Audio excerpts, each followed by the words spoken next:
messages being transmitted at the request of the government and the National Guard. An unidentified virus has infected 3 people. These people are unidentified, and will not be identified because it is not that important. The virus is airborne, and quite fast. Those who were infected turned into manly creatures. Those who get infected will get an unchangeable manly face, and thus will not be able to change their expressions. Anybody who touches those who are infected will become infected, so stay away from them at all times. In addition, the infected people will go near the uninfected people and touch them. If these infected people break into your home, abandon it immediately. Everybody in the state is expected to evacuate to the neighbor state immediately. If you wish to stay in your area, do the following instructions.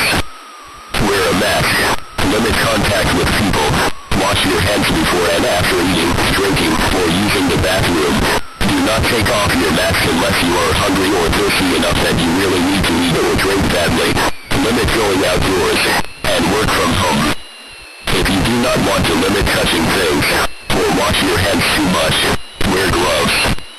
If you want to wear a face shield instead of a mask, too bad. It is not enough. If you are extremely paranoid, wear a breathing mask instead of a surgical or N95 mask. Doing the exact opposite instructions can lead you into danger. So you can either do the said instructions, or evacuate immediately. Stay tuned for more updates.